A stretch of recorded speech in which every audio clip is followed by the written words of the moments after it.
Hello, welcome back to my channel, or welcome to my channel if you're new here. My name is Emma. Today's video, as you can probably tell from the title and from the thumbnail, is going to be a favourites video. I really love watching other people's favourites videos, and I really love filming them here on YouTube. I try to do one seasonally rather than every month and just talk you through all the things that I'm loving for a particular season. So this is going to be my winter favourite, because I feel like we're well into winter now. We've probably only got about a month of winter left, and yeah, I just want to talk you through all the things that I've been loving this season. I have got some beauty bits, some fashion bits, and then also just a random couple of things I want to talk about. But yeah, everything that I mentioned in this video, I will leave a link down below if you want to check it out. And if you do enjoy this video and do enjoy favourites videos, I'd love if you could give it a thumbs up. But without further ado, let's just get on into the favourites. So starting off with my fashion favourites, I've got two things that I want to mention, and the first thing is actually something that I'm wearing, and that is turtleneck jumpers. I have really been gravitating towards turtlenecks this winter. January in the UK has been really cold, and I find turtlenecks are just really practical. They're really cozy, obviously add a little bit of extra warmth for the neck, and I've got three in particular that I really like. I've got this one, which is just like a cream cable knit jumper that's a little bit more fitted to the body. I've got a grey one, and then I've got another cream one which is more oversized, and I just really love the look of them. I just find them really comfortable. I don't like ones that are really tight necked, like where I feel restricted. I do like a little bit of space just so I feel like I can breathe, so it's not overwhelming. But I just really love the look of them. I think they look really good with like jeans or trousers or even leggings, and I've just found myself gravitating towards turtleneck jumpers this winter. All the ones that I've been wearing recently are I've actually had in my wardrobe for a few years. I'll try to leave a link down below some alternatives of ones that I think look nice, but I feel like that just shows how classic and such a staple they are in my winter wardrobe. Is that like I've had this one, for example, for like probably about 4 or 5 years, and I bring them back out every winter. So yeah, I just really am loving a turtleneck jumper this season. Okay, and then the other fashion favorite is kind of random, but I had to mention these in a video because honestly it's just been a game changer for me, and that is buying wool socks. Particularly the pair that I have been loving is this pair. They're just a wool argyle printed sock. I got these from Mango. I do also have just a plain brown pair and a plain black pair. They just are so much warmer on my feet than just like a normal standard sock. I mean, I will say I think these were about £12, but they just keep my feet really nice and warm, and it just means that I've been able to make use out of some of my footwear that I probably wouldn't normally get use out of in the winter. I have a pair of loafers that I basically live in, but they're not always the most practical when it's really cold, so just pairing them with a wool sock has just been a bit of a game changer. These ones specifically from Mango, but I think just any wool sock really, I think is just a really good investment for the winter wardrobe. I do really love this ones because I do like having like a fun printed sock, so you can kind of see the socks sometimes, like just to add a little something to my outfits. But I have also just got a plain black pair and a plain chocolate brown pair that I also really love. I will try and leave a link down below. These particular ones I did try to link in my fashion video, and I couldn't find them on the website, but I only saw a wool sock. I mean, it doesn't have to be a pattern sock, but I've just been really loving wool socks, and like I said, I've been picking mine up from Mango, but I'm pretty sure you can get them in a few different places. I feel like spending like a little bit of extra money on a pair of socks seems a bit silly, but I actually would really recommend. I'm definitely like a convert to investing a little bit more in a better quality sock. I've just been keeping my feet warm, and yeah, this pair in particular I really love just because they're a little bit fun. Okay, moving on to beauty favourites, I have 4 things that I want to mention, and the first thing is the Merit complexion stick. I got this for Christmas, so you might have seen it in my what I got for Christmas video, and I have the shade Chiffon, which I have to say is a really good shade match for me. But this is just a stick foundation. I believe they class it as a hybrid product because I think you could use it as more like a concealer, just in pinpoint areas. If you didn't necessarily want a whole face, you could just go and pinpoint it. I do have been using it as a foundation, and I just kind of swipe it on my face and then blend it in with a brush. I was a little bit worried that it was going to be a bit too creamy for me because I do have more of an oily skin texture. However, this just blends really beautifully on the skin. I find it lasts really nicely as well, and it gives enough coverage on my face but still looks quite natural and quite skin-like. It's almost got that satin matte finish, I would say. It's not like too matte, but it's not like really glowy. I think you could quite easily build it up if you wanted a bit more of a fuller coverage, but just for like an everyday, I just like going in with this, and then I will go in with like a different concealer just in the areas that I feel I need it. I feel like it's lasting really nicely. Like I said, I've got it on today. I have got a bit of a drier skin this week because my skin's reacted to something quite badly, so it's a little bit irritated around my eyes and on my chin. It just blends in really nicely. I was a little bit worried, like, because I did lines on my face that it was going to be difficult to blend out. You're going to be able to see where I put the lines on my face, but you definitely can't. I believe this retails for about £34, which I think is a pretty good price. I really love the packaging. This is the second makeup product that I've tried from Merit. I've also tried the Flush Balm, and I really love that as well. So I feel like Merit is just one of those brands that really works for me and my skin, but I just really love this product, and when I run out of this I would definitely repurchase. Yeah, loving that. And then the next makeup product I want to mention is the Huda Beauty Easy Bake Loose Baking and Setting Powder. This is in the shade Pound Cake. My sister actually gave me this because she wasn't keen on it. I have been using the Laura Mercier powder for years, and I did really like it, but I was finding that it was starting to like settle under my eyes. I think like as I'm aging and I'm getting a few more fine lines on my face, I found it just really settled and looked a little bit powdery under my eyes. But this I really like. It feels a lot thinner, a lot finer. I feel like it really helps make my makeup last. I normally go in with this and a powder puff. Yeah, I think it sets my makeup really nicely. I don't really bake. I'm not ever somebody who like bakes my makeup. I just like, I'm more of a like just a light dusting of powder, like I say, because I have oily skin and I need to set my makeup. But I really like it. I think it works really nicely. It's very finely milled, which I really like, and I feel like it doesn't make my skin look powdery, but it sets my makeup down in place and helps make it last longer.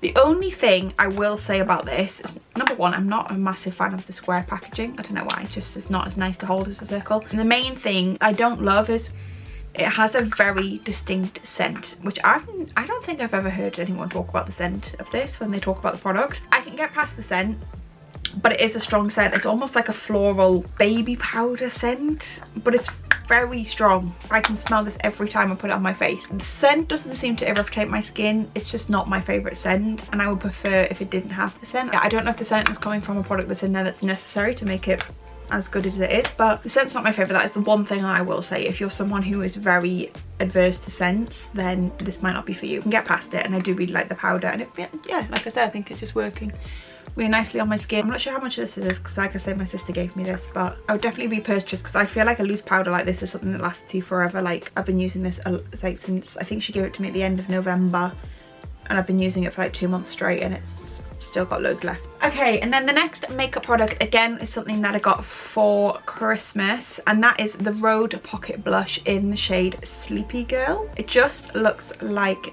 this. That is the shade of it. It's almost like a mauvey pink. It's very natural on the skin, which I really love, but it gives a really nice flush. I feel like this works really nicely with my skin tone. I feel like this would work with multiple skin tones, but I really love it on my skin tone particularly. Yeah, it's just that really nice pink mauvey, almost gives like a natural flush looking blush look to my face. Yeah, I find it blendable. I do actually tend to like put it on my hand and then take the brush on my hand and then blot it in. I feel like that's what I've seen Hailey Bieber apply these, and I really like it. I think it looks really pretty. I do have it on today. The only thing is I do want to try find a powder blush which is a similar shade, because I do, like I say, have oily skin, so I do always go over with a little bit of powder blusher just to help set it in place and make it last a little bit longer. I do want to try find a powder blush that matches it, or if RHODE wants to make powder blushes that match them, because I do need to like set it with a little bit of powder blush. So if anybody does have any recommendations of powder blushes that are basically this shade, do let me know. But yeah, the only thing I will say about this, which I'm not in love with, is the packaging. I find the packaging just a little bit bulky. I mean, don't get me wrong, I think it looks cute, but it is a little bit bulky. I mean, I don't know how far down the blush goes. I do quite like that it's a twist up though, because it just means it's not exposed, and I would be interested in trying other shades. I think these are pretty affordable. I think they're around £20, which I don't think is too bad for a higher end makeup product. We really like that. And then the last makeup product that I want to mention is the Calling Beauty Tinted Lip Balm, and this is in the shade Emma, which is one of the reasons I did buy this. I have been following Calling Beauty on TikTok for years. They're like a very small female owned British brand, and I just really love the ethos, and I always wanted to support the brand. And when they came out with tinted lip balms, I was like, yep, that is my thing, because I love a tinted lip balm. And this one is, like I say, called Emma, which kind of drew me to it, but it's also kind of the shade I probably would have gone for anyway, because it's very up my alley. I have got it on today, but I will put a little bit more on. It's kind of like a mauvey, nudie balm. Feels really nice on the lips, but it's not like too oily or sticky or anything like that. But I think it just gives a beautiful sheen. It almost gives like a lip gloss sheen without giving that like sticky heaviness feeling. And I do actually feel like it is actually hydrating my lips. I am wearing it over a lip liner today, but I feel like you could wear it without a lip liner because it is such a nude shade. Well, it is for me. I love the packaging. It's like this rubber packaging, which is really satisfying, and the colour of the packaging is the shade, which I really love. And then it just says Calling. I love the branding. I think it's just really, really beautiful. I'm such a tinted lip balm girl. I have quite a lot from quite a few different brands, and this has just been the one that I've been reaching for the most recently. It's also like a twist up, which I really like. Again, I think this was around the £18 mark. I think I did buy it around Black Friday. I can't really remember off the top of my head, but I really, really love this product. It's just my go-to. Definitely check it out. If you're on the hunt for a new tinted lip balm, I would definitely check out the brand. I think there's only 3 shades. I think there's like a darker one, a pinkier one, and then this one that's like the nudie, mauvey pink in the middle. Yeah, really love that. Okay, and then the last couple of things that I want to mention are kind of random favorites. So the first thing is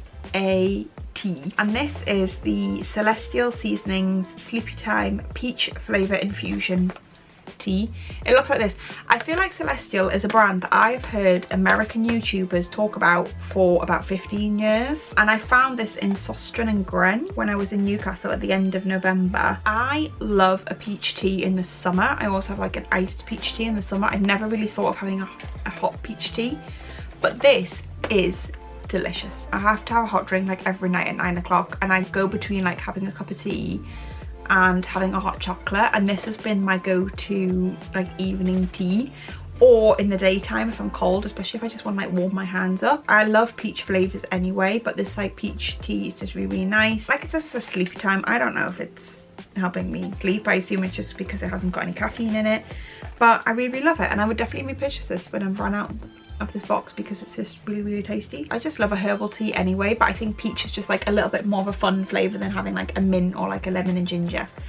I don't know, peach feels a little bit more like a treat. And it's just really, really delicious, this one. So I'd really, really recommend, if you are an iced peach tea drinker in the summer, I really recommend giving this hot peach tea a go. Assuming you could make it cold in the summer. It's just like, just comes in a tea bag. Come summer, I could infuse one of those in cold water. And I got really excited by the brand because, like I say, I've seen it American YouTubers and Canadian YouTubers talk about Celestial tea for years. So that's quite exciting. Okay, and then the last thing I want to talk about is I want to talk about a book that I read towards the end of last year that I really, really loved, and that is Bright Young Women by Jessica Knoll. I actually read this as part of my book club, and I don't always talk about my book club books on here because I don't choose them myself. I only like to talk about them if I feel like they're a standout.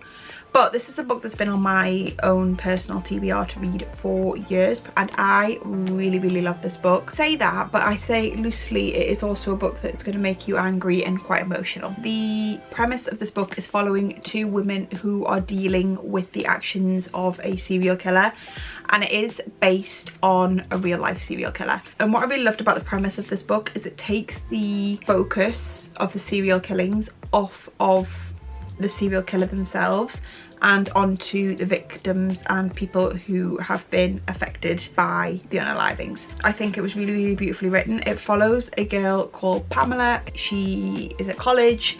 She is the head of a sorority, and their sorority gets attacked and one of her friends gets unalived. And then it also follows Tina, whose best friend Ruth went missing, and she assumes it was the same serial killer that attacked Pamela's sorority. And it kind of follows the 2 women through their journey, coping with the aftermath of what's happened and through the court, and just kind of like having to manage all of that as a woman in those times, not being listened to, not being heard, and just their experiences. There are some parts in this book that will make you really, really angry, and it can be, I don't know if I would say like a difficult read, but I would say like it is like, it's quite a heavy subject, and obviously because it is also based on a true story, it adds weight to the book. Yeah, I don't want to say too much because I'd really recommend reading it. It deals with serial killer story that's very well known, and I think it handles it well with sensitivity wise. I really recommend.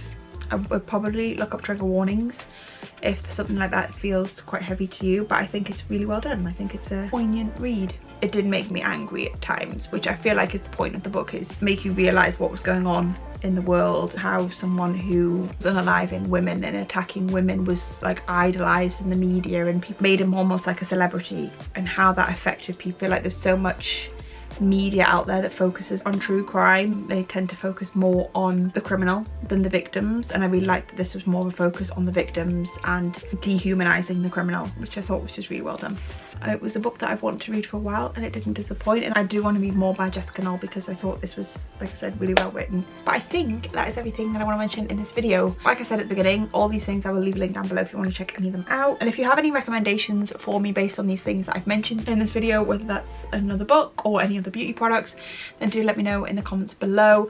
And I'd also love to hear what are your current favourites, what you've been loving throughout winter, your go-to products that have been getting you through these cold months. If you did enjoy this video and you do enjoy favourites videos, I would love if you give this video a thumbs up and subscribe if you're new, and I will see you all next week for a brand new one.